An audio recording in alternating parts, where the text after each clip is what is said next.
Look at this, dog. Look at all this cash, dude. This is like $10,000 in fake movie money I got from Amazon. What do you think I would just...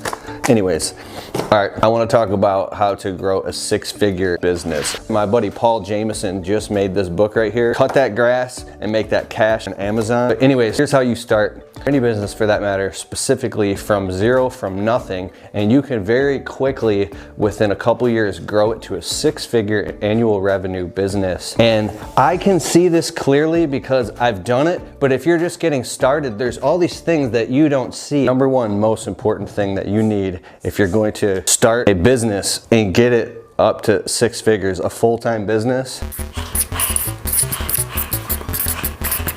belief. The belief that it can actually happen for you if you make it happen. I would argue that most people who make a great living didn't necessarily want to start a small business, a cleaning business, construction, landscaping. Most people didn't want to do that. And they argue that because they make good money, sometimes they just learn to like it because they make good money and it makes up for it. So you might not necessarily want to start. This is so important because this is all a big mind game.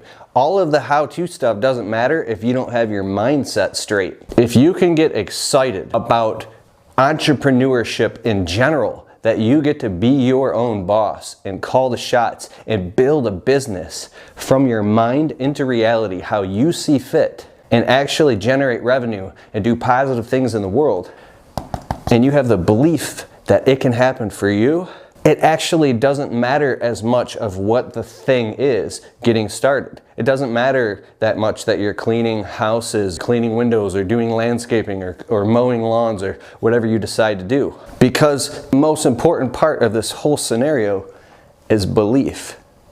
Believing in yourself that you can actually launch out into entrepreneurship, out of security or fear, into freedom, and become your own boss. Do you have the belief, and do you believe in yourself, and do you believe that it will work for you? Because it will work for you if you believe it. And when you believe it, and you believe in yourself, then somehow magically other people and brand new prospective clients somehow all of a sudden are lining up to support you, and they want to hire you. Something magical happens when you believe in yourself. Step number 2.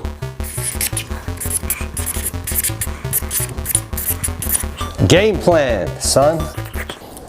I used to be a foreman for a huge landscaping business, and my boss, who was my mentor, he was actually a Marine Corps sergeant. And he told me something one time that really broke me down and built me back up. I didn't have the confidence when I was out there in the field and I was leading 4 and 5 guys to do services for huge high-end properties that I didn't really know what I was doing. And he told me that even if you haven't ever done it before, you have to have some type of a game plan. Even if you have a crappy plan, it's better than no plan at all. Get some sort of a game plan together. Even if you've never done the thing before, get a pen and a piece of paper and make a list of your plan of attack of how you're actually going to go out and do this thing. And he also told me, even if you have a crappy plan, just get the plan together, get going, move forward confidently, and then reiterate your plan as you go. Right? Make your plan better as you go. But you got to have some sort of a game plan. The more that you can define the space of the business that you're starting and getting into by saying, all right, I want to have professional business cards. I want to get some nice shirts or some polo shirts made with my name and business embroidered. Maybe I want to get a software service where I can send professional invoices to my clients and collect money online. Maybe we have a list of policies and ground rules. Do I need to or want to get insured right away? And once you start to think about all this stuff and have this conversation with yourself and somebody else that you can trust, and sit down with your laptop, get excited, pad and pen, and start writing down all the things of what your business is going to look like, and then start thinking about, who are my first clients going to be?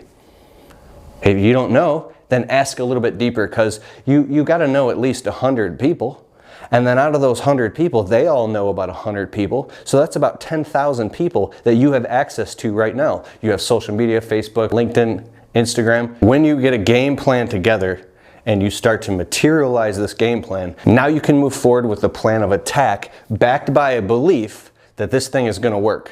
Now, what if you don't have the belief that it's not going to work, right? You're scared. Well, that's the definition of confidence.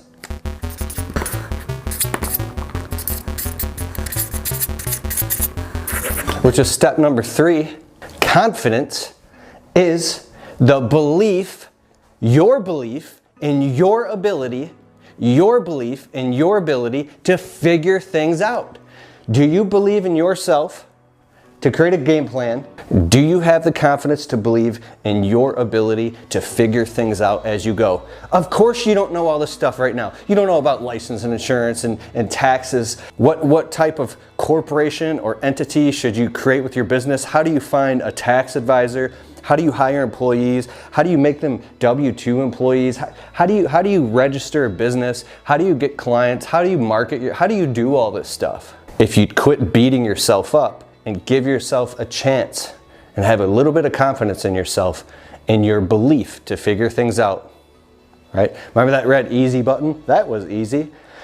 You say, what would this look like? Now we're mentally reframing. What would this look like if it were easy? What would it look like if it were easy, right? Which brings me to step number 4. So that brings me to step number 4. And that is, I want you to visualize. This is real stuff here. Like, I've been studying NLP, hypnosis, and psychology for years. I grew up a broke kid, living in a broken home. I've had 32 homes, like 37 jobs. I've slept in my car. I've slept in basements. I've slept on couches. My life was pretty hard. And looking back, that was the greatest gift ever, because I figured out what the hustle and the grit is all about. My wife walked back in. How you doing, honey? You want to be in the video? No. She's looking mighty fine. All right, so step number 4 is visualize. This is so powerful. What would it look like if this were easy and it were all working? Instead of thinking about all the reasons why it won't work and all the limitations and reasons why it's not going to work, you thinking that way decreases your chances of success almost all the way down to 0, right? So if you have a little bit of confidence in yourself and say, the question, wait a second. If I just gave myself a chance and I believed in myself, would that increase my chances of success at this? Well, that might be the best and only chance that you got. Visualize, what would this look like if it were easy? Think about it right now. Okay, let's just say you got clients coming in, you get your business cards made, you got your shirts embroidered, you're making phone calls, you've got a calendar going. If you can't afford a CRM software, get a Google Calendar and start filling up those slots with jobs, start negotiating. You don't need a business, you need clients. You don't need clients, you need one client. You need your first client. And if you already got your first client, you need to get a bunch more and generate a whole bunch of activity in this business and take whatever you can get to get the thing going. And then you expand the top as you dissolve the bottom. Which leads me to number 5. Number 5 is expand. This is my favorite saying. Expand the top as you dissolve the bottom. You dissolve the bottom as you expand the top. What do I mean by that? In the beginning you have time, and then you have money. If you have more time than you have money, then you can spend and invest all that time that you don't have trying to get money, right? Get clients, legitimize your business, organize your business, work on your marketing, brew a pot of coffee, and stay up all night long building your Wix, Squarespace, or WordPress website. I don't mean expanding $1 million business. I mean, you're literally expanding your core, your circle of influence, right? You start expanding your clientele, right? Let's say you end up getting 1, 2, 3, 4, 5, 10 clients. They're not your perfect clients. They're not the clients that are going to pay you what you want. You just got started. Give yourself a chance and keep moving forward and staying positive with positive expectancy. Then, once your calendar gets packed full of work, and almost every single new small business owner that I coach, I hear back the same thing after 3, 6, 9, 12 months. Within a year and a half, they're crazy busy and they're so thankful that they took the leap in their own small business.